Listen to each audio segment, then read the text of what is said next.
Hi, இன்னைக்கு நம்ம super டேஸ்டியான காலிஃப்ளவர் கிரேவி தான் பண்ண போகிறோம். இது சப்பாத்தி, தோசை, சாதம் எல்லாத்துக்குமே பர்ஃபெக்டாக சூட் ஆகும். எப்படி பண்ணுறதுன்னு பார்க்கலாமா? ஃபஸ்ட்டு வந்துட்டு காலிஃப்ளவர் நல்லா க்ளீன் பண்ணிட்டு சின்ன சின்ன பீஸாக கட் பண்ணி வச்சுக்கலாம். இப்போ ஒரு பாத்திரத்தில் சுடு தண்ணி வச்சுட்டு சுடு தண்ணி நல்லா கொஞ்சம் ஹீட் ஆனதும் இப்போ வந்துட்டு நம்ம கட் பண்ணி வச்சுருக்க காலிஃப்ளவர் வந்துட்டு அதில் போட்டுக்கலாம். காலிஃப்ளவர் போடுறப்ப கொஞ்சமாக மஞ்சத்தூளும் போட்டுக்கோங்க. மஞ்சத்தூள் எதுக்கு போடுறோம்னா அதில் இருக்க அழுக்கு பாக்டீரியாவெல்லாம் ரிமூவ் பண்ணிடும். ஸோ மஞ்சத்தூள் போட்டு ஒரு 10 நிமிஷம் அப்படியே விட்டுறலாம் காலிஃப்ளவரை. இப்போ அந்த 10 நிமிஷம் ஆகிற டைமில் வந்துட்டு நம்ம பேஸ்ட் ரெடி பண்ணிக்கலாம். ஒரு மிக்சர் ஜாரில் 2 தக்காளி வந்து நறுக்கி போட்டுக்கலாம். அப்புறம் 5 to 7 முந்திரியை வந்துட்டு போட்டுக்கலாம். தண்ணி ஊற்றாமல் நல்லா ஸ்மூத் பேஸ்ட்டாக அரைச்சி வச்சுக்கலாம். இப்போ காலிஃப்ளவர் சுடு தண்ணியில் போட்டு 10 நிமிஷம் ஆயிடுச்சு. இப்போ இந்த மாதிரி வடித்தட்டு இருந்துச்சுன்னா காலிஃப்ளவர் நல்லா வடிகட்டி எடுத்து வச்சுக்கலாம். வடிகட்டுறப்ப எவ்வளோ புகை வருது பாருங்களேன். இதுலேயே பாதி காலிஃப்ளவர் வந்து நல்லா வெந்திருக்கும். இப்போ இந்த காலிஃப்ளவரை வந்துட்டு நம்ம ஷேடோ ஃப்ரை பண்ணிக்கலாம். அதுக்கு முதல்ல ஒரு வானல் வச்சுக்கோங்க. அதில் கொஞ்சமாக எண்ணெய் ஊற்றிக்கலாம். கொஞ்சமாக மிளகாய்த்தூள், கொஞ்சமாக மஞ்சத்தூள், கொஞ்சமாக உப்பு, இது 3ஐயும் சேர்த்து நல்லா மிக்ஸ் பண்ணி விட்டுக்கோங்க அந்த எண்ணெயில். இது வந்துட்டு ஒரு லைட் பேஸ் கலர் கொடுக்கும் காலிஃப்ளவருக்கு. இப்போ காலிஃப்ளவரை அந்த எண்ணெயில் கொஞ்சம் கொஞ்சமாக ஆட் பண்ணிட்டு ஷேடோ ஃப்ரை பண்ணிக்கலாம். நாம் இது வந்துட்டு ஃபுல்லாக ஃப்ரை பண்ண வேண்டாம், லைட் ப்ரௌன் கலர் வர வரைக்கும் ஃப்ரை பண்ணிக்கலாம். இது வந்து காலிஃப்ளவரில் இருக்க ஒரு நைஸ் ஃப்ளேவரை கொடுக்கும்.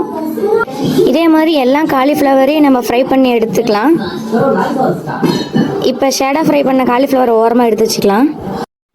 இப்போ அதே பேனில் கொஞ்சமாக இன்னும் எண்ணெய் சேர்த்துக்கிட்டு அதில் பிரியாணி ஸ்பைசஸ் போட்டுக்கலாம். பிரியாணி இலை, ஏலக்காய் 1, லவங்கம் ஒரு 3, பட்டை வந்துட்டு சின்னதாக உடச்சது 2 சேர்த்துக்கிட்டு இப்போ பிரியாணி வந்து அன்னாச்சி பூ கொஞ்சம் சேர்த்துக்கோங்க. இப்போ 2 பச்சை மிளகாவை நடுவில் கீறி உள்ள இருக்க விதையெல்லாம் நீக்கிட்டு சேர்த்துக்கலாம். பூண்டு தட்டி வச்சுருக்க பூண்டு ஆட் பண்ணிக்கிட்டு இப்போ நம்ம அது கொஞ்சம் லைட்டாக பொரிஞ்சதும் நம்ம பொடியாக நறுக்கி வச்சுருக்க வெங்காயத்தை வந்துட்டு அதில் சேர்த்துக்கலாம். வெங்காயம் நல்லா கோல்டன் ப்ரௌன் கலர் வரையும் நல்லா வணக்கிக்கலாம். வெங்காயம் வந்துட்டு நல்லா வணங்கிருச்சுன்னா மிக்சர் ஜாரில் அரைச்சோம்ல தக்காளி முந்திரி பேஸ்ட், அதை வந்துட்டு இதில் வெங்காயத்தில் சேர்த்துக்கலாம். பேஸ்ட்டில் வந்துட்டு ரா ஸ்மெல் வந்து போகணும். அதில் நல்லா ஆயிலாம் செப்பரேட் ஆகிற வரைக்கும் நல்லா வணக்கிக்கோங்க. உங்களுக்கு தேவையான அளவு தண்ணி ஊற்றி நல்லா கலரிக்கோங்க.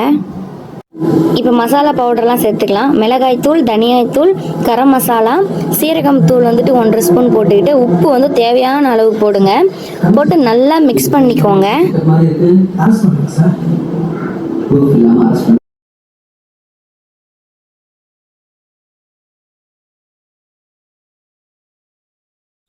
இப்போ அதில் இன்னும் கொஞ்சம் உங்களுக்கு தேவையான அளவு தண்ணி ஊற்றிக்கலாம். தண்ணி நல்லா கொதி வரணும். மசாலாவோட கன்சிஸ்டன்சி வந்துட்டு கிரேவி மாதிரி ஆகணும். இப்போ அதில் ஃப்ரைடு காலிஃப்ளவரை சேர்த்துக்கலாம். நல்லா மிக்ஸ் பண்ணிட்டு மீடியம் ஃப்ளேமில் வந்துட்டு நல்லா சுண்டணும். கிரேவி கன்சிஸ்டன்சி வர வரைக்கும் மூடி வச்சுக்கோங்க. அப்பப்போ 2 நிமிஷத்துக்கு ஒருக்க கலரத்துக்கு மறந்துடாதீங்க. காலிஃப்ளவர் வந்துட்டு பார்த்தோம்னா இப்போ கொஞ்சம் கொஞ்சமாக சுண்ட ஆரம்பிக்குது. இன்னும் கொஞ்சம் சுண்டட்டும், நம்ம மூடி வச்சுக்கலாம். அப்போ அவ்வளோதான், எனக்கு இந்த கன்சிஸ்டன்சி போதுங்க. உங்களுக்கு என்ன சுண்டணும்னா நீங்கள் சுண்ட விட்டுறலாம். இப்போ வந்துட்டு ஸ்டவ்வை ஆஃப் பண்ணிடுறேன். காலிஃப்ளவர் கிரேவி வந்துட்டு ரெடி ஆயிடுச்சு.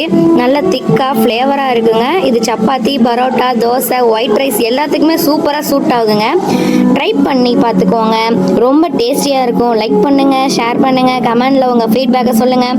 நெக்ஸ்ட் வீடியோவில் மறுபடியும் மீட் பண்ணலாம். அதுவரை நான் உங்கள் vlogs with தேவை. பாய்.